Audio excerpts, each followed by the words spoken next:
अस्सलामुअलैकुम स्टूडेंट्स, उम्मीद करता हूँ आप लोग खैरियत से होंगे। हाज़िर हूँ एमएफ इंग्लिश सेंटर से। तो स्टूडेंट, आज की वीडियो जो है वो बहुत ही ज़्यादा इम्पोर्टेंट है, क्योंकि आज जो है हम फ़िज़िक्स का क्लास 9 का जो पेपर है वो सॉल्व करेंगे। यानी जो आपको न्यू मॉडल पेपर दिया गया था उसे जो है वो सॉल्व करेंगे हम। और स्टूडेंट, मैं जो हूँ वो आपको ये पेपर विथ सॉल्व जो है वो सॉल्व करवाऊँगा। यानी आपको जो है साथ ही साथ सॉल्व भी दूंगा, ताकि आपको पता हो कि आप जो सॉल्व कर रहे हैं वो है क्या। ज़ुबान से मैं नहीं समझाऊंगा सिर्फ, बल्कि आपको सॉल्व भी दूंगा ताकि आपको समझने में आसानी रहे। तो मैंने जो है वो क्लास 9 की न्यू इंग्लिश बुक का मॉडल पेपर भी सॉल्व किया था, जो कि बोर्ड की तरफ से आया था। उस पर जो है आप लोगों का बहुत अच्छा रिस्पांस था। उस पर जो व्यूज़ हैं वो 12,000 से प्लस आए। तो इसीलिए जो है मैंने फ़ैसला किया है कि मैं जो हूँ वो फ़िज़िक्स का पेपर भी सॉल्व करूँगा। तो मैं आपको बता देता हूँ स्टूडेंट, मैं जो हूँ वो बेसिकली 3 सब्जेक्ट का जो है वो टीचर हूँ। एक इंग्लिश, फ़िज़िक्स और मैथ, ये जो है मेरे स्पेशल सब्जेक्ट हैं और यही जो है मैं टीचिंग करता हूँ। तो आज जो है मैं आपको फ़िज़िक्स का जो है मॉडल पेपर सॉल्व कराऊंगा, और इंशाल्लाह आने वाले वक्तों में मैं कोशिश करूँगा कि आपको जो है वो फ़िज़िक्स के बेहतरीन और मयारी लेक्चर जो है वो प्रोवाइड करूँ। तो इंशाल्लाह जैसे ही सोर्सेज आ जाएंगे, जैसी ही चीज़ें जमा हो जाएंगी, तो मैं जो हूँ वो आपको लेक्चर भी जो है वो अपलोड करना शुरू कर दूँगा फ़िज़िक्स पर, तो जिससे आपको समझने में आसानी रहेगी।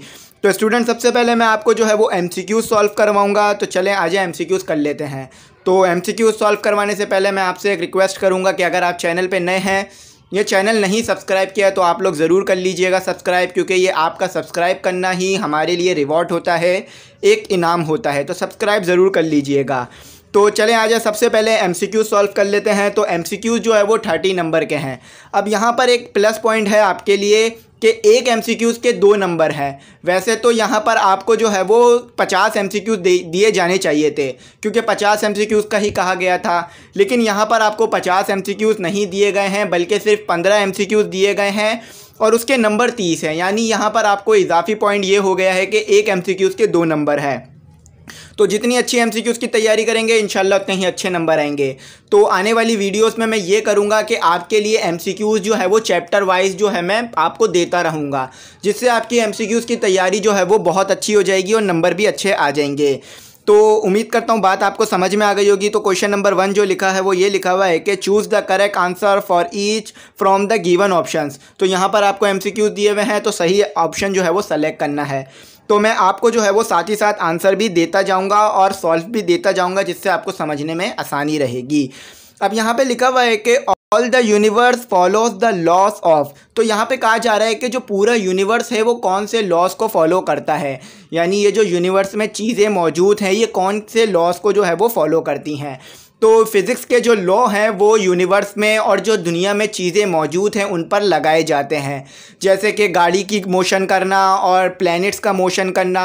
और जैसा कि आपको पता है कि अर्थ और सन के दरमियान कितना डिस्टेंस है, तो ये जो डिस्टेंस है वो भी फिज़िक्स में ही निकाला गया था, और हमारे पास इसकी वैल्यू जो है वो आगे पूछी जाएगी। तो ये आपने दिमाग में रखना है। तो पूरा यूनिवर्स जो है वो फिज़िक्स के लॉस को फॉलो करता है कहीं कहीं पर। तो अब आगे लिखा हुआ है कि the least count of micrometer screw gauge is. तो लीस्ट काउंट जो है वो कितना होता है माइक्रोमीटर स्क्रू गेज का। तो स्टूडेंट, स्क्रू गेज जो है वो एक ऐसी डिवाइस होती है जो कि तारों का डायमीटर नापने के लिए इस्तेमाल की जाती है। यानी हमारे पास एक तार है, एक वायर है, वो कितना उसका डायमीटर है ये जो है वो मेजर करने के लिए इस्तेमाल होती है। तो उम्मीद करता हूँ आपको डायमीटर पता होगा कि जो डिस्टेंस होता है हमारे पास उसे हम डायमीटर कहते हैं। यानी जो सर्कल में डिस्टेंस बन रहा होता है हमारे पास 2 पॉइंट के दरमियान, उसे डायमीटर कहा जाता है। और डायमीटर का जो सेंटर होता है वो हमारे पास मिड पॉइंट होता है।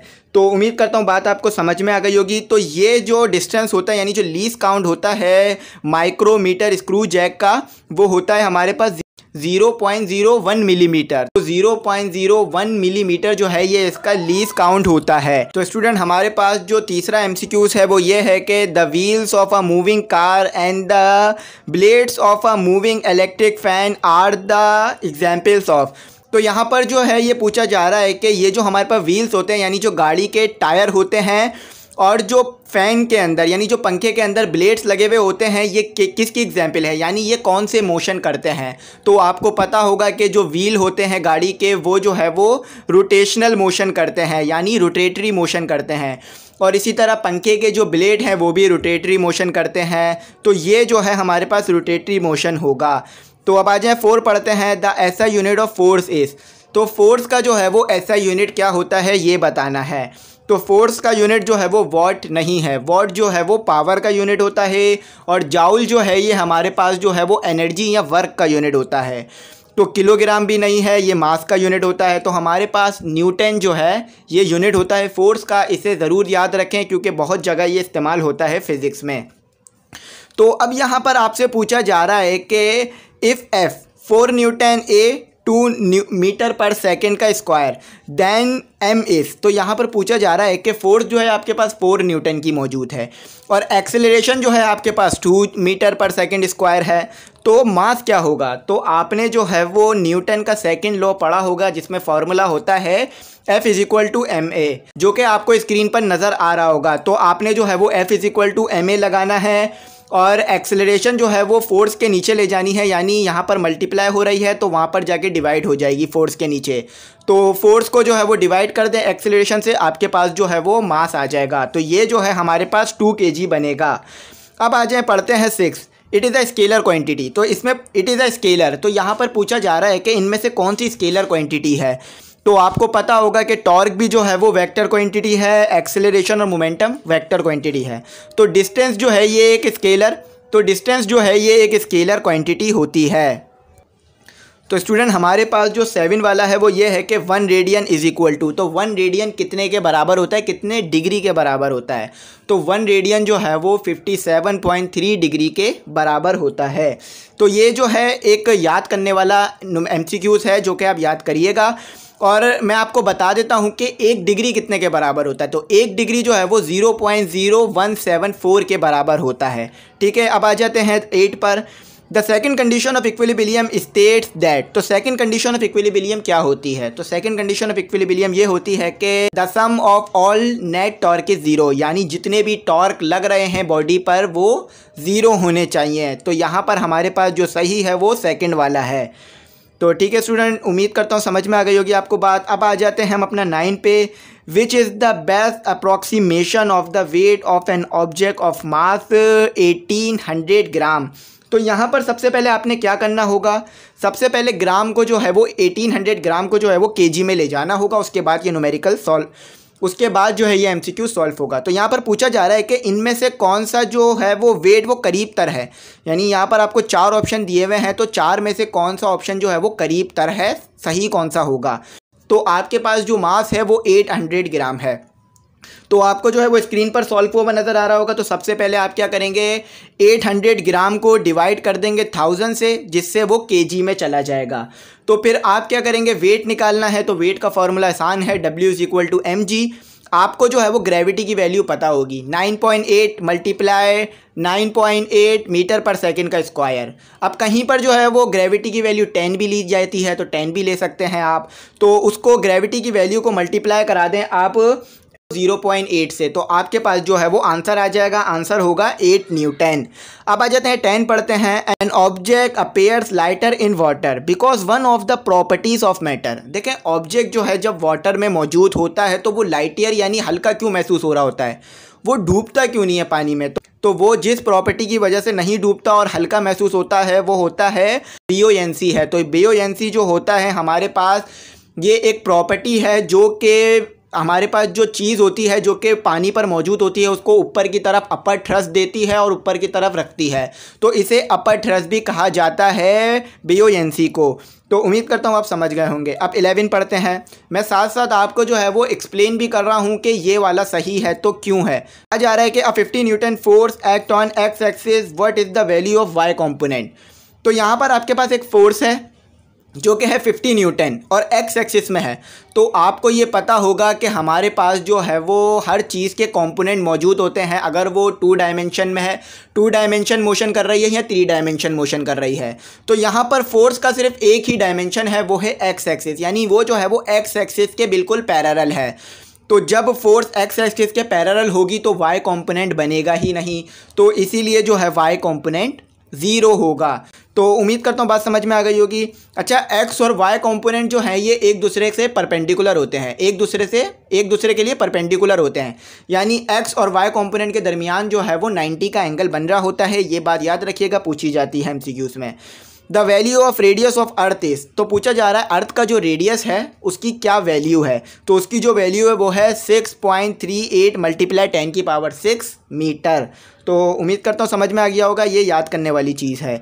अब यहाँ पर कहा जा रहा है कि if F 100 newton and V 2.5 metre पर second then power will be.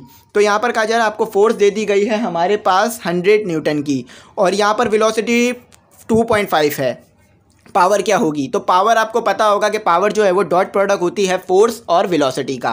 तो फोर्स और वेलोसिटी को आपस में मल्टीप्लाई कर दें तो आपके पास जो आंसर आएगा वो आएगा 250। तो ये जो इसका सही होगा 250 वाट। तो यहाँ पर जो है ये सही है, हमारे पास 250 वाट इसका आंसर है। तो अब आ जाए हम अपना 14वां पढ़ लेते हैं, यानी 14 पढ़ते हैं। A body is said to be in motion if it change its position with respect to its. तो यहाँ पर जो सही है वो सराउंडिंग है। तो स्टूडेंट इसमें ये लिखा हुआ है कि कहा जाता है कि बॉडी जब मोशन करती है तो उसकी जो आसपास की जगह होती है, यानी जो पोजीशन होती है वो सराउंडिंग के हिसाब से चेंज होती रहती है। यानी बॉडी आगे चलती रहती है, आसपास की जगह जो है वो पीछे की तरफ जाती रहती है और जगह चेंज होती रहती है। तो पोजीशन क्या होती रहती है, चेंज होती रहती है सराउंडिंग के लिहाज से। तो ये है सराउंडिंग। ठीक है, अब हमारे पास जो 15 है वो है boiling points of water at standard temperature pressure is. तो यहाँ पर आपसे simply boiling point of water पूछा जा रहा है। अब एक बात ध्यान रखें, यहाँ पर केल्विन में पूछा जा रहा है, सेल्सियस में नहीं पूछा जा रहा। तो सेल्सियस में जो बॉइलिंग पॉइंट होता है वो तो हमारे पास 100 सेंटीग्रेड होता है, लेकिन केल्विन में ये अलग होता है।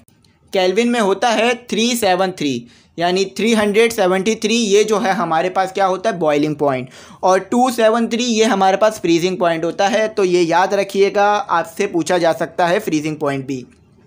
तो ये जो है हमारे MCQs तो यहाँ पर सॉल्व हुए। तो उम्मीद करता हूँ आपको बात समझ में आई होगी। मैंने आपको विद MCQs को जो है सॉल्व भी दिए ताकि आपको पता चले कि भाई अगर सही है तो क्यों सही है, कहीं तुक्के तो नहीं मारे जा रहे हैं, ताकि आपको बात समझ में आ जाए अच्छी तरह से। तो उम्मीद करता हूँ आपको बात अच्छी तरह से समझ में आई होगी और मेरे पढ़ाने का जो तरीका है वो भी समझ में आया होगा। तो आप अपनी राय से ज़रूर आगाह कीजिएगा कि आपको मेरे पढ़ाने का तरीका किस तरह लगा और आपको बात समझ में आई या नहीं आई। तो जो भी अगर कोई बेहतरी की गुंजाइश होगी या कुछ रह गया होगा तो वो जो है मैं फिर कवर कर लूँगा अगली वीडियो में, और गलतियाँ नहीं होंगी और आपको अच्छी तरह समझ में आएगी। तो जो भी आपको लगे कि चीज़ में बेहतरी आ सकती है तो आप जो है मुझे ज़रूर बताइएगा, ताकि मैं बेहतरियाँ लाऊँ और आपको अच्छे से अच्छे लेक्चर जो है वो प्रोवाइड करूँ। क्योंकि अगर व्यूअर्स जो देख रहे हैं वो इस्लाह करते हैं तो ज़्यादा अच्छा जो है वो कंटेंट जो है बनाया जा सकता है। तो उम्मीद करता हूँ समझ में आ गया होगा। आप सेक्शन बी देखते हैं। देखें स्टूडेंट, सेक्शन बी जो है हमारे पास ये तमाम के तमाम क्वेश्चन आंसर्स पर जो है वो रिलेट करता है, और इसके जो है वो 18 मार्क्स हैं, यानी 18 नंबर आपको इससे मिलेंगे। और इसमें आपने क्या करना है, आपने जो है वो 6 क्वेश्चन के जवाब देने हैं। टोटल आपको 11 दिए हुए हैं। तो स्टूडेंट आज की वीडियो जो है वो ज़्यादा बड़ी ना हो जाए, तो इसलिए जो है मैं सेक्शन बी आपको आज की वीडियो में नहीं कराऊंगा, ना ही सेक्शन सी। सेक्शन 3 में जो है वो डिटेल क्वेश्चन आंसर्स हैं और आपने जो है इसमें 2 के जवाब देने हैं। तो इंशाल्लाह अगर आपको जो है वो सेक्शन बी पर वीडियो चाहिए या सेक्शन सी पर, और ज़्यादा ज़रूरी है तो आप मुझे बता दीजिएगा, मैं जो हूँ वो आपको वीडियोस जो है वो प्रोवाइड कर दूँगा ताकि आपको तैयारी करने में आसानी रहे। तो स्टूडेंट उम्मीद करता हूँ आपको बात समझ में आई होगी और MCQs भी समझ में आए होंगे। तो अगर आप ग्रुप में ऐड होना चाहें व्हाट्सएप के, तो व्हाट्सएप नंबर स्क्रीन पर आ रहा है, उस पर अपना नंबर मुझे व्हाट्सएप कर दें, आपको जो है मैं ग्रुपों में ऐड कर लूँगा और आपका नंबर जो है वो ग्रुपों में शामिल हो जाएगा। और स्टूडेंट आप अगर हमारी जो है वो ग्रुप में रजिस्ट्रेशन कराना चाहते हैं तो भी आप मुझे जो है वो व्हाट्सएप पर कॉन्टैक्ट करें, मैं आपको तरीक़ेकार बता दूंगा। तो उम्मीद करता हूँ आपको बात समझ में आ गई होगी। अब आने वाले वक्तों में मैं जो हूँ वो हर चैप्टर के इंपॉर्टेंट MCQs जो है वो आपको दे दूंगा ताकि आपको बात समझने में आसानी रहे। अगर कुछ रह गया हो तो आप मुझे बता दीजिएगा, इंशाल्लाह मैं वो भी आपको प्रोवाइड कर दूंगा। तो अब मैं फ़िज़िक्स के लेक्चर अपलोड करूँगा और न्यू इंग्लिश बुक के जितने भी लेक्चर हैं मैं प्रोवाइड कर चुका हूँ, तो वो आप देख सकते हैं। तो उम्मीद करता हूँ बात समझ में आई होगी आपको।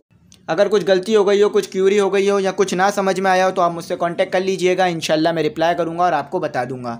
और ये मॉडल पेपर चाहिए तो भी कांटेक्ट कर लीजिएगा, प्रोवाइड कर दूंगा। और चैनल को ज़रूर सब्सक्राइब कीजिएगा, बेल आइकॉन भी ज़रूर प्रेस कीजिएगा। Thanks for watching. अल्लाह हाफिज़।